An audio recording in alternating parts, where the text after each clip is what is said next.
Saba Bank, a wild section of the Caribbean, notorious for rough seas, rich marine life, and drug smuggling. They smuggle drugs, they smuggle people, everything. Saba's authorities have made a rare discovery, a mysterious modern shipwreck. No one knows its name or how it got there. Like they say, ships don't often give up their secrets easily, and this one's not. Father and son divers and explorers Mike and Warren Fletcher have come to the remote island of Saba to battle the wild ocean. Holy That was insane.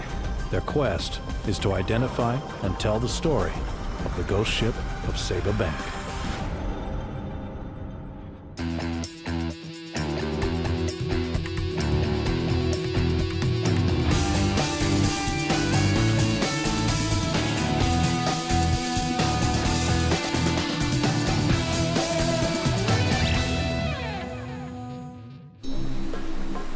The volcanic island of Saba was settled by the Dutch nearly 400 years ago and was infamous as a refuge for pirates. Since then, its steep cliff faces and rocky coast have kept the tourists away. Offshore lies Saba Bank, a 2,000 square kilometer marine paradise, a great incubator of sea life in the Caribbean, and home to a ghost ship. The Dutch Navy accidentally discovered her May 12, 2006, during a mapping survey of the ocean floor. Sonar scans revealed a modern steel-hulled ship, approximately 100 meters long, resting on the bottom. On average, 110 large freighters are reported lost each year at sea. But in this age of international registries, GPS tracking, and shipping logs, only 1% go unaccounted for. The discovery of a large wreck with no identification, no record of a Mayday call, and no sailors reported missing is simply unheard of. It's like it just appeared on the ocean floor one day, and that just doesn't happen with modern ships. For Warren and I, the chance to solve a mystery like this is a remarkable opportunity. Mike Fletcher meets with Jan Drost, a retired Dutch Navy officer and member of the St. Martin's Sea Rescue Unit. He's been investigating the ghost ship for 3 years, but has discovered nothing. This is an unusual phenomenon. A modern, fairly modern ship, a big steel boat. Big steel boat, over 300 feet. Right. Yeah. It just appears out of nowhere. Out of nowhere. Ships of this size, it's nearly impossible that they disappear. They have proper communication equipment. They are not dependable anymore from one small VHF transmitter. So it doesn't happen that a ship goes down without letting anybody know. No. It's impossible. And nobody knows anything about this ship. On Saba they know nothing about it. St. Martin knows nothing about it. I even searched in my files from the Coast Guard if there was a Mayday, if there is received anything, and nothing. We know nothing about this ship. Nothing. Drost has spent his career policing the waters around Saba, a hotspot for smuggling and criminal activity. One theory is the ship was involved in something illegal, which might explain why there is no record of it going missing. Well, and hearing your experience with drug trafficking, I mean, it wouldn't be unusual for a freighter this big to be involved in contraband either. No, that would not be strange. It is just outside U.S. territorial waters. That is a possibility. So it's a completely mystery, and I think you have something to investigate. And I would like to know the results as well. Well, we'll work together on this. Whatever we find out, I'll be sure and pass it on. Well, I would appreciate it if you keep me informed. Could the massive freighter have been smuggling drugs just outside the reach of American law enforcement? Saba's authorities and people want answers. The dive detectives hope to provide them. The starting point in their quest is the ship itself. They will have to conduct dangerous penetration dives, scouring the compartments for a name or registration number. Armed with those clues, they can analyze shipping logs and marine reports in order to piece together the tale of the ghost ship.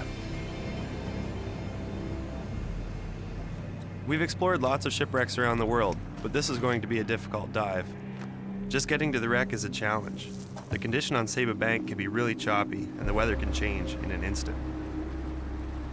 Using the coordinates from the Dutch Navy, the team make the 42-kilometer trek through rough seas to the remote section of Saba Bank where the ghost ship lies. Saba is known to divers around the world, but few venture this far offshore. On the bank, huge waves converge from virtually every direction. Fierce squalls can appear without warning, and below the surface, it's a feeding ground for tiger and reef sharks. The many dangers have helped guard the secrets of the ghost ship.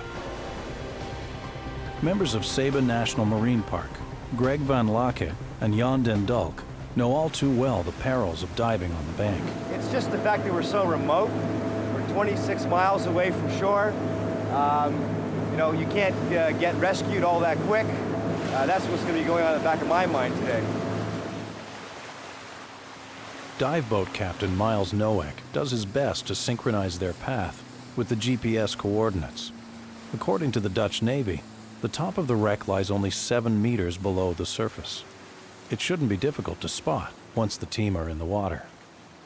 It's going to be interesting, you know. We've done a lot of this kind of stuff, and it never gets boring. I'm in my focus mode, and it's important at some point to get there. You don't want to be scared, but then you don't want to be too cocky either. Once they locate the wreck, their first task will be to secure the mooring line to the ship. This will mark the dive site and provide the Fletchers with a crucial lifeline to and from the surface. I can't see it. I think we're off position, right? The Fletchers are unable to locate the wreck. Instead, they're met by a school of reef sharks. Powerful hunters who have a reputation for unpredictable behavior.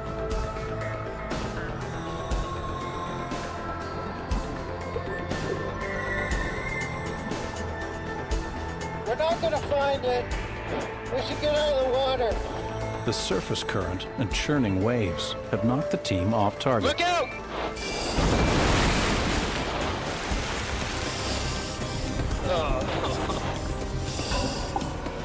They have no choice but to struggle back to the dive boat.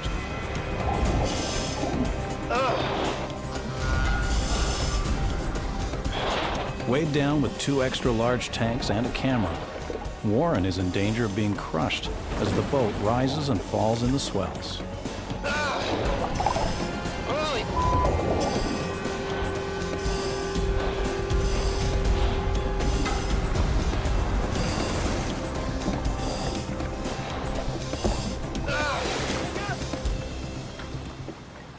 I don't think this wreck wants to be discovered, man. That was insane. Everybody okay? I'm pretty whooped. The team need a better plan to get a line on the wreck. You not seen it on the sounder? Not as of yet. Mike helps Miles locate the target with the depth sounder. The depth sounder detects sound waves reflected off the bottom. This presents the team with a profile of the wreck and allows them to lock on to its exact position. None of what we just experienced would have happened if it was a nice day on Saba Bank. You know, on a nice day, you get on the position, you look down, you see the wreck, you jump in with a rope and swim down and tie it on. It's why this wreck was so slow being found. Visibility was perfect. There we go, we're on it. There we go. There we are. Ready? The Fletchers need to mark the location of the wreck with a buoy. They head out into the rolling surf to position it near the site. Miles, I'm getting a little nervous about this weather. It's getting really dirty back the way we gotta go, and this swell is picking up quite a bit. I think that we need to be out of here at 1 o'clock at the absolute latest. Mike and Warren move the buoy into position. But with storm clouds threatening, they have just an hour to secure it to the wreck, or it will be dragged off target by the powerful current. Well, we got time to do a quick job on it. You want to dive down there, It would be nice to come back and have a line in it, that's for sure. you know, but then you gotta go now. Yeah. Okay, but here's how it's gonna go. You go down, it's not there, Come straight you're out. Mike and Warren dive 36 meters to the bottom of the bank.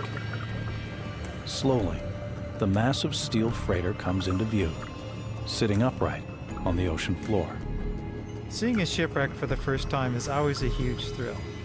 And my first impression was that she's an awfully large ship to have just gone missing and not have anyone come looking for her. The team must move fast to gather as many clues as possible.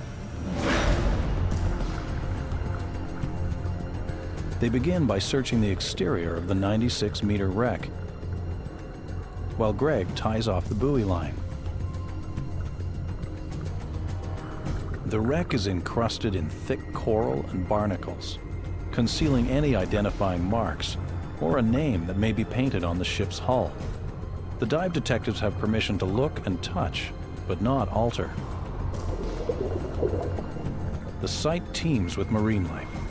Hawksbill turtles, nurse sharks, and barracuda have adopted the freighter. To their surprise, the team discovered that the bow is completely severed.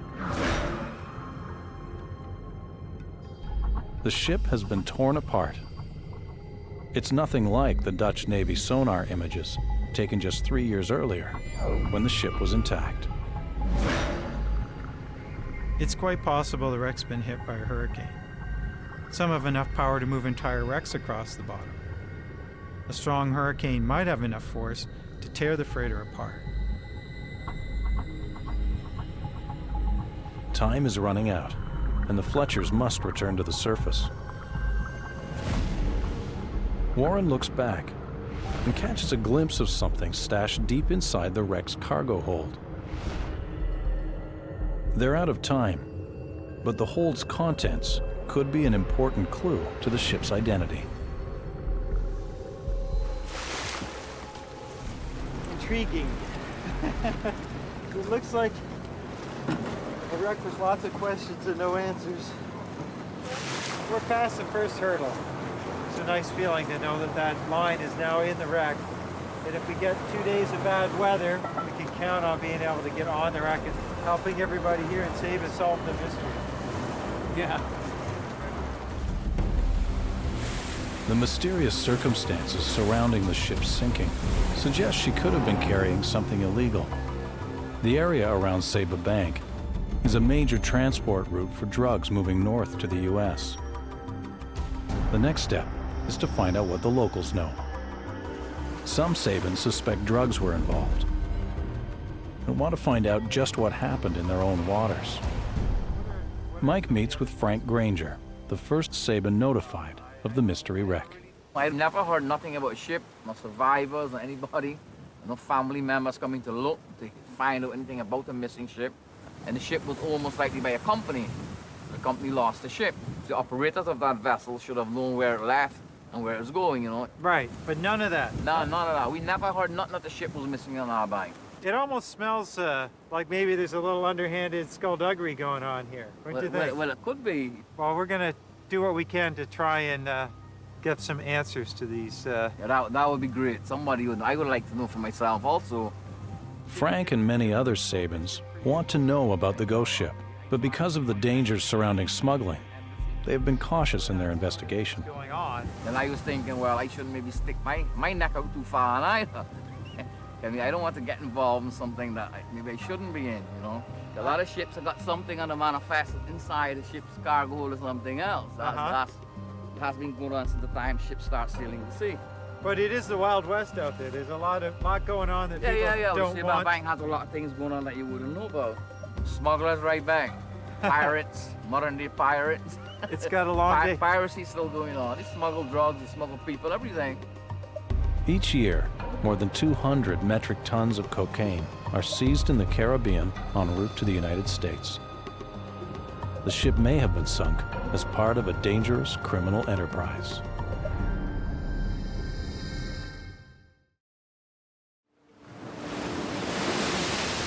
The Fletchers plan a challenging dive designed to access the ghost ship's cargo area and determine just what she was carrying.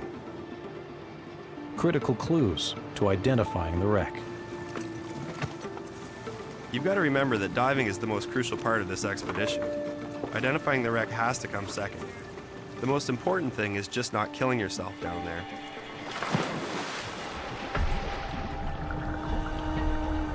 They follow the buoy line down and head straight for the shattered holds. The wreck has settled lower into the sandy bottom beyond the ocean floor. In order to investigate the cargo, Warren must go beyond his planned depth. His air mixture allows him to safely dive to a depth of 36 meters. But now he must go deeper, a risky business at these depths. He propels himself down another 6 meters into the hold.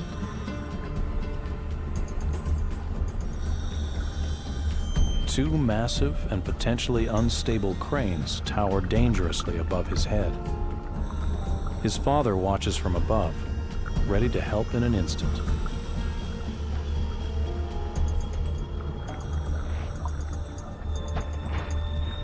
He discovers large shipping bags. They are rock solid, a clue to their contents. Warren's efforts may provide the team with their first big break, but he may have put his life at risk. He's pushed himself beyond his planned dive depth, and despite adjusting his decompression stops, a rash appears on his chest. I just came out of the water and I felt a bit of an itch there, which can be normal. You know, sometimes you get a little bit of coral or dust or sand or something in there, but once I pulled my suit off, I had this red kind of marbly texture or rash on my skin. It's the first indication of what we call a skin bend, and that's the telltale sign that you might be really kind of getting close to decompression sickness. It happens, and that's why we have the oxygen. Breathing pure oxygen is Warren's first line of defense against developing full-blown decompression sickness, known as the bends. He must cleanse his blood of excess nitrogen, accumulated because he went deeper than he planned during the last dive. The bends can cause severe pain, paralysis, and even death. Warren can't risk going back down to the wreck, so Mike will have to continue the investigation alone. Kind of feel weird going without you, War. The last 10 years, I don't think there's been too many times we haven't been in the water together. The team have more than 7,000 cubic meters of freighter to search, so they have no time to waste. Mike must penetrate the wreck to search for clues. But exploring an unknown vessel is a risky task without Warren. If he gets lost or injured, there will be no one inside the wreck to help him. Mike enters the pilot house, near the highest point in the wreck. The control center for the ship. This is where the crew would have stood watch and piloted the vessel. Mike hunts for a ship's log, a critical document that could provide the ship's name and crew list.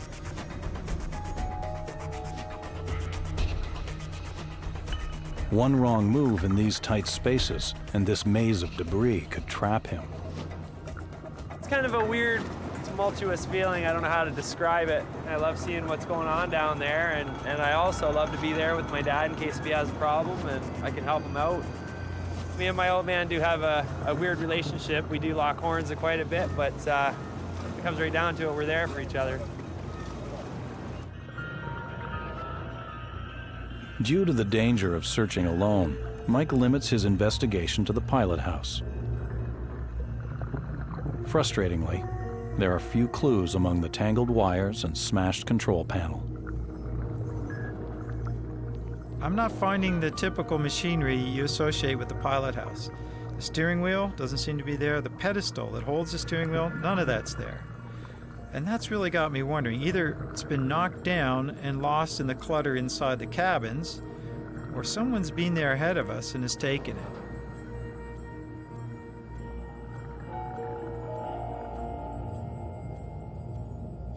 Mike finds nothing useful in the ruins of the pilot house, and going deeper into the ship might increase his own risk of contracting the bends. Topside, the oxygen has worked, and Warren's skin bends have disappeared. But the day is cut short. It's too soon for Warren to dive again, and it's too dangerous for Mike to continue without him. Like they say, ships don't often give up their secrets easily, and this one's not. Saba's making this work for everything we get. The only clue the team have to the ship's identity are the big bags Warren found deep in the cargo hold. He and Mike believe they may contain cement gone rock hard on contact with the seawater. The next dive may uncover evidence of contraband cargo, but for now, the Fletchers follow up on their one solid lead. Warren meets with Saba quarry owner Ronnie Johnson to talk cement. So is this a typical way that they would package up the cement to bring to the islands? Yeah, this is the easiest way. It's fast. They pack it like 45 bags to the pallet. Only now lately we got equipment to handle this sort of thing. Okay. But formerly it was manpower. 2 men to a bag, and that's the way we handle cement in those days. So what point in history would they have switched from just manually loading each bag to doing something a little larger scale like this? I'd say about 10, 15 years ago that when we got heavy equipment in, like loaders and forklifts and stuff like that, we went out to this. Formerly, like I said, we went with the smaller bags, so they would easier for the men to lift and handle. Right. Mike and Warren now have their first big clue, an age range for the wreck. The size of the bags in the cargo hold means there's a good chance the ghost ship sank sometime within the last 10 to 15 years. But the team needs more. Mike follows a hunch and heads down to the harbor. The local fishermen know these waters better than anyone and constantly monitor the emergency channels. Are you Nicky? Yeah. Hi, I'm Mike. Maybe someone heard a mysterious distress call within the last 10 to 15 years. I know a few calls I've heard are probably possible. Mike gets a break. Fisherman Nicky Johnson heard a distress call that may have a connection to the wreck. It was an SOS from a Spanish cargo ship to the French Coast Guard. You actually heard a Mayday call? Yeah. 10 years ago? About eight years ago. Yeah. They were saying that they were coming from Venezuela, bringing cargo, and they were taking on water, and they were going down, and then when the French Coast Guard asked where was the captain, and the guy who was on the radio told him that the captain had went downstairs to check on the problem that they were having, taking on water, and he slipped and hit his head, and he was down below. And a few minutes later he called and he said the boat's going to get ready to go down, they're going to put the life raft in the water and get into it. And then after that, there was no more radio communication. I was hoping to see something in the newspaper that he had found the guys, but nothing ever came up. It went quiet, real quiet. See, whenever I hear about a ship like this, immediately I think of insurance fraud, but nobody in their right mind is going to sink a ship, 120 feet when he can sink it in several thousand feet. Yeah.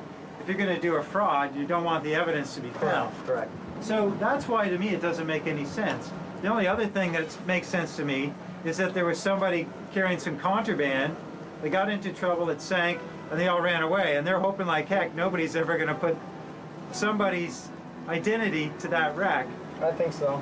I think it's something like that. I've heard a lot of boats go down, but no one ever finds them. Nicky shared his Mayday story to help the team with their investigation. Now he asks a favor in return. He's an 18th generation Saban fisherman, but his way of life is under threat. A massive oil depot on the neighboring island of St. Eustatius draws hundreds of oil tankers from all over the world. Man, that's a big ship. Wow. Many of these ships drop their enormous anchors and chains, often causing irreparable damage to the bank. And you can see the damage the anchor chain does just rubbing on the ship itself. Those big scrapes. Yeah. Ships' anchors threaten huge tracts of marine life, and with it, the livelihood of fishermen like Nicky. Destroying everything on the bottom that took years to grow. The tankers are very destructive to me and the Saba Bank. When I listen to Nicky's story, I care for guys like Nicky. I hope guys like him, honest guys who are just trying to make an honest living, will have a future. The Fletchers dive to investigate the damage the massive anchors are inflicting on the bank's sea life. The massive chain measures approximately 300 meters in length and weighs over 30 tons. It cuts a wide swath across the ocean floor. Mike examines a delicate yellow barrel sponge. Potentially half a century old, it has been toppled by the chain and cannot survive in an overturned position. They see firsthand the scars left behind as the anchor dragged across the ocean floor for 100 meters, destroying everything in its path before tearing into the seabed. Seeing the anchor scars, I now understand how a Saban way of life and an essential part of their identity is in jeopardy. Without protection, the beauty and diversity of Saba Bank will continue to be at risk. Early the next day, Mike and Warren get ready for the most challenging dive of all. They have searched the exterior of the wreck and explored the pilot house and cargo holds, but they still don't have enough evidence to identify the ship. Now, they penetrate the hatches and go deeper than ever into the wreck, searching the crew's quarters for personal effects, anything that might give them a name. They tread carefully through the smashed hallways and tight cabins, knowing that human remains may lie around the next corner. They traverse stairways and move through rooms, searching for ID tags, wallets, anything left behind by the crew that could tell them who sailed this ship and where it was headed.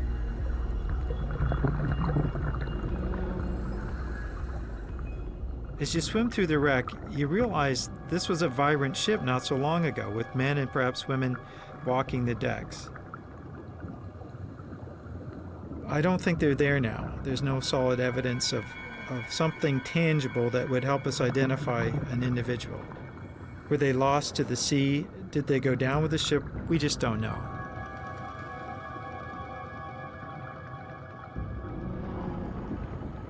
It's as if the ship's crew suddenly disappeared. It's possible their remains were consumed by the abundant marine life.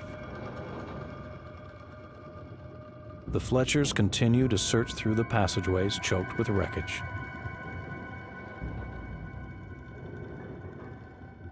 Warren makes a discovery that could be a clue to the missing crew. He's found a flag tangled within the stairway. Oh, it's definitely a clue, Warren. Oh yeah. No one on the team recognized the flag. It could be a courtesy flag, used by ships everywhere as a sign of respect when entering another nation's waters. Or it could represent the country under which the ship was registered. Either way, it may result in a breakthrough. Warren goes online, scanning through flags of the Caribbean, searching for a match. Hey, there's one that looks like it. St. Vincent Grenadines. I don't think there's any question. It is a huge break for the team. St. Vincent and the Grenadines might be the ship's home country. It's a promising lead for us, but without a name, we're still searching for a needle in a haystack. We're gonna have to go deeper into the wreck. The ship's engine room is the last part of the ghost ship to be explored. But the Fletchers will have to descend 5 stories into the heart of the wreck to find it. Look for an engine builder's plate. Something often in the engine room will be a key as to the identity of the vessel. Few divers would drop so far into a completely unknown wreck. But if they can find a name or serial number, they could crack the case wide open.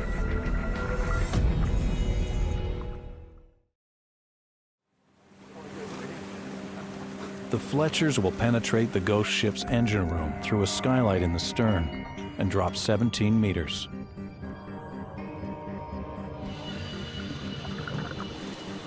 Working that deep in the ship with no communication to the surface, Mike and Warren will be entirely on their own.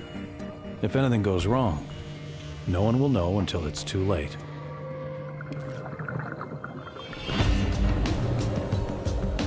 They have no blueprints or ship's plans to guide them, only each other.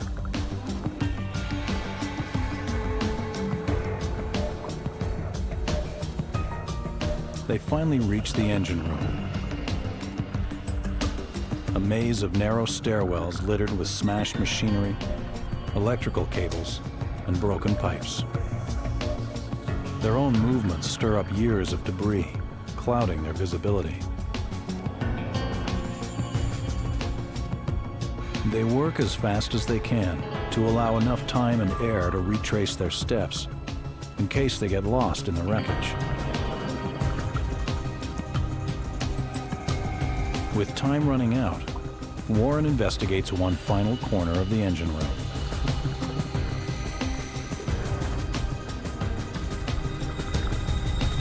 And his efforts pay off. I don't know if you noticed this, I found some writing. It's on an electrical panel, Yeah, right? you can see all the wires sticking out. I think it's Russian. It's gotta be. It's that crazy Russian alphabet. I wish I knew what it was called, but now this is odd because it's Russian at the bottom, and I'm not sure, but to me that looks a little bit like Polish. If you look really close right there, it says 1968. It's stamped in there. Yeah. So we're looking for a ship that sank, obviously, after 1968. Right. So you think this is some sort of Admiralty inspection plate? Or maybe the date that this panel was manufactured. I'm not sure. Depends where the ship is from, how often these things have to be inspected, and how they have to be certified, right? But let's assume that this is a Eastern Bloc ship. I think we can assume that for sure. Yeah. The clues salvaged from the wreck are helpful. The ship was probably built in the 1960s, somewhere in Eastern Europe, and may have sunk within the last 10 to 15 years. But the Fletchers still need a name to piece together the story of the ghost ship. They believe their only option is to remove a section of coral and barnacle growth from the stern, in the hopes that the ship's name is still visible below.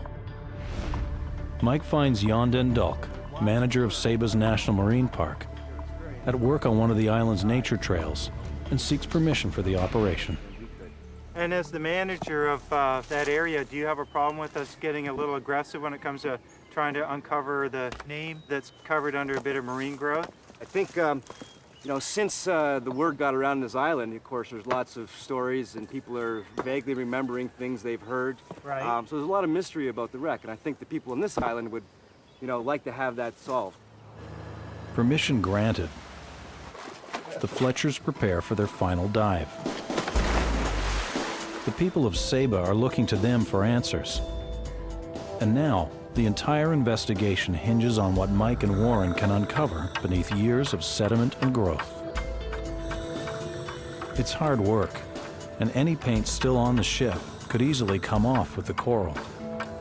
We've done jobs like this before on commercial ships, often using water jets. But the hammers are actually better because we can control the amount of force needed to just remove the growth and still trying to protect any writing that might be underneath.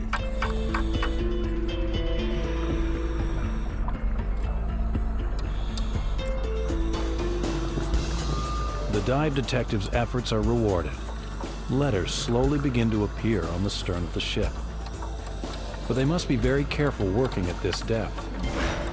They're breathing an enriched oxygen mixture designed to give them as much time as possible at their depth of 36 meters. But because of the specific mix of gases, overexerting themselves could trigger the potentially deadly onset of vomiting and seizures.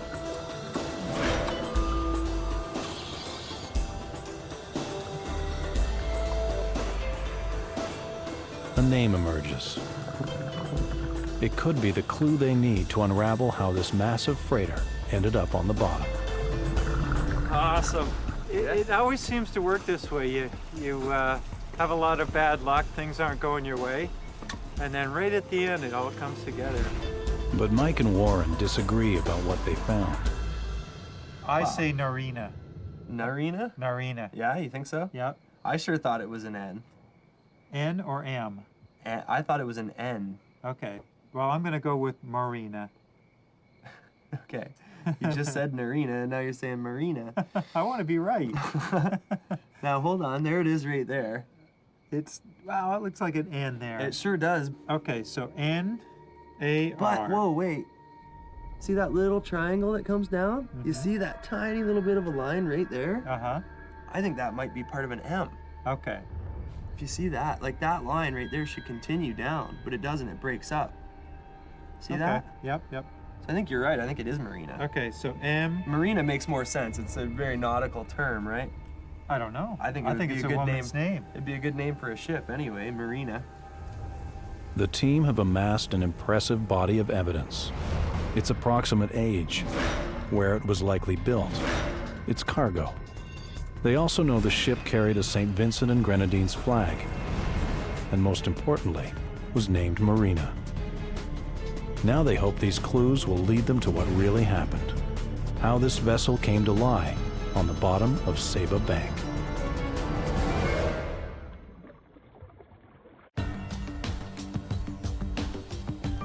The Fletchers have given the ghost ship a name, Marina. Warren heads to Miami in search of the freighter's shipping records.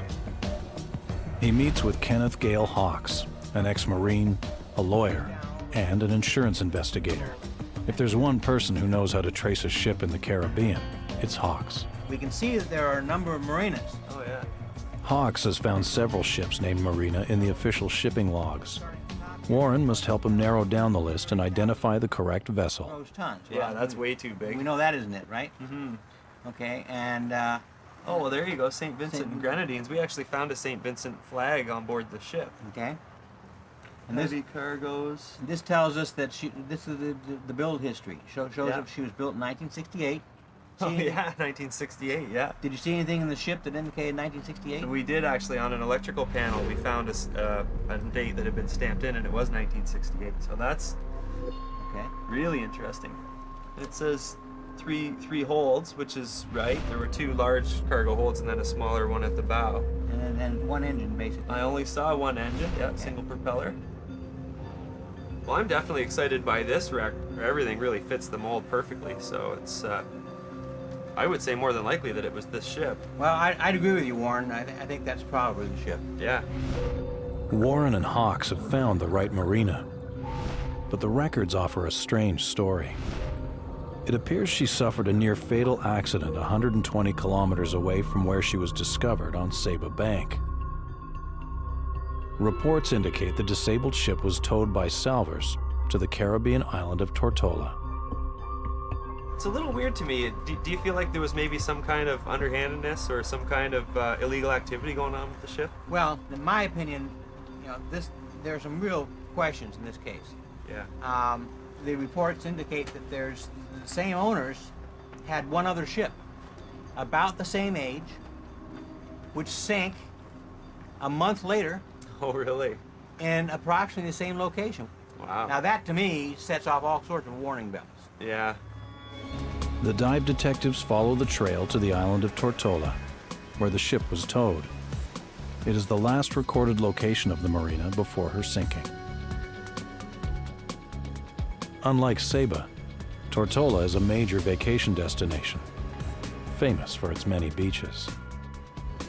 The Fletchers have also found photographs of the Marina in her prime, a stark contrast to the rusted, broken wreck they explored at the bottom of the ocean.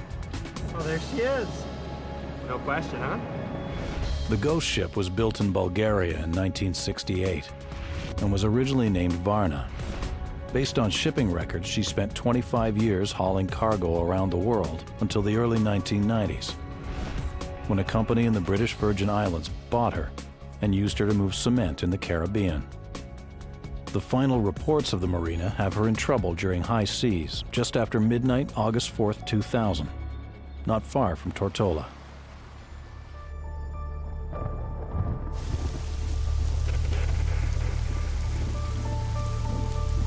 A night that local salver, Kevin Rolette, remembers well.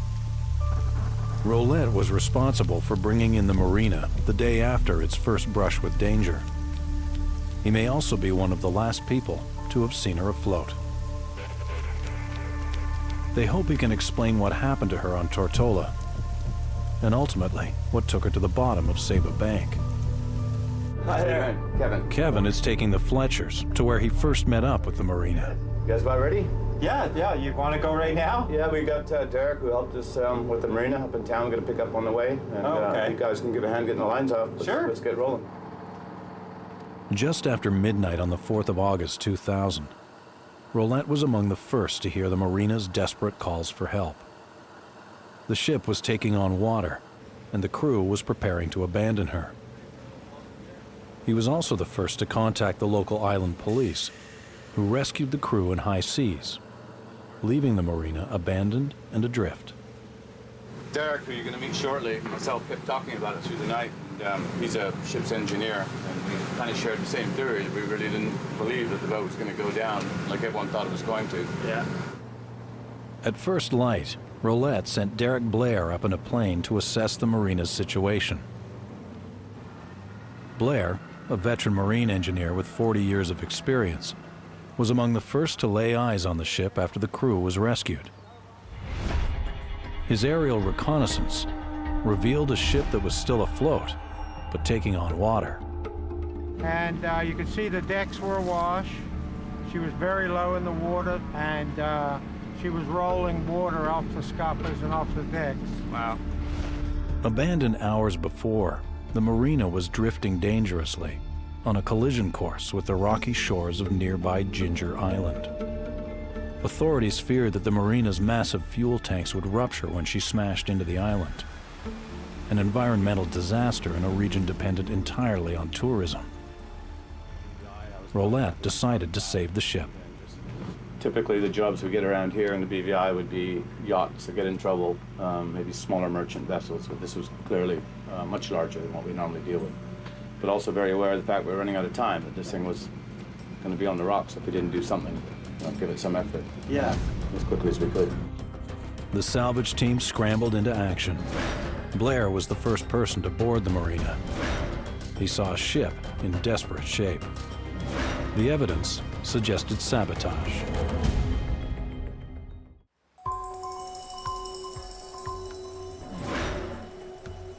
The Fletchers suspected the mystery ship had been involved in shady business.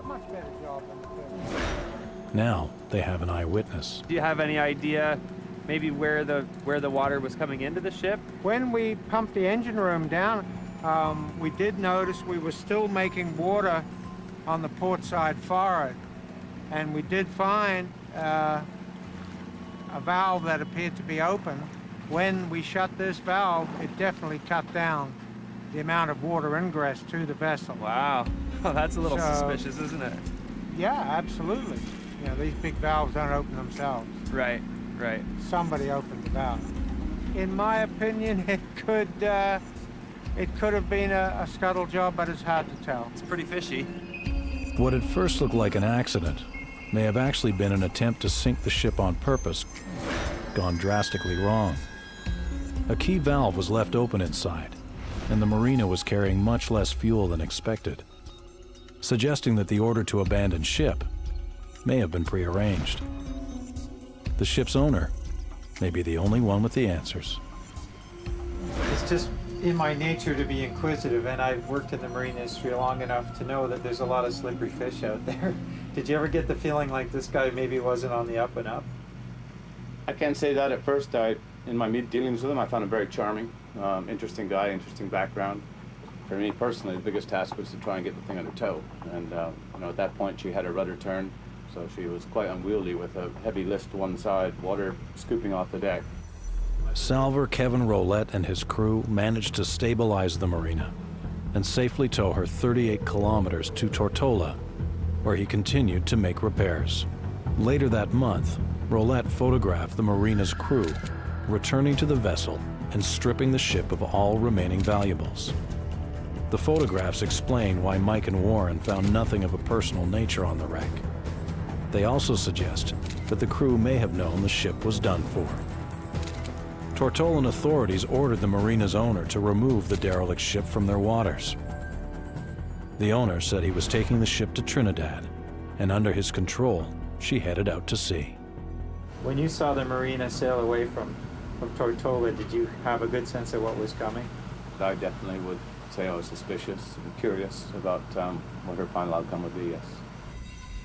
The Marina leaves Tortola in September 2000, never to be seen or heard of again, only to reappear on the bottom of Saba Bank. So do you find it surprising that we managed to find the Marina down on Saba Bank? No, I'm afraid not. It just confirms what we first thought, that more than likely it was a scuttle job gone wrong the first time, and the last time the owner was there, so they did a good job. Perhaps after decades of service, the freighter had outlived its usefulness. The cost to repair and get the Marina back up to safety specs could have been hundreds of thousands of dollars. Even towing her to a port where she would be sold as scrap would cost more than she was worth. Instead, she ended up on Saba Bank under questionable circumstances. Only her owner knows the truth, but he died in 2001, a year after the ship was last seen. The Fletchers pass on the results of their investigation to the Saban authorities. It's great to be able to unlock the riddle of the ship, and after all these years, give something back to the island and its people. The Marina is no longer a ghost ship, but the story doesn't end with her sinking. Once considered an environmental hazard, it's now fostering all kinds of marine life and helping to revitalize the ecosystem of Saba Bank. I'm glad we were able to give the Marina back her name. The dive detectives have completed a difficult mission, identifying a rare unexplained shipwreck and uncovering the story of the Marina. They have solved the mystery of the ghost ship of Saba Bank.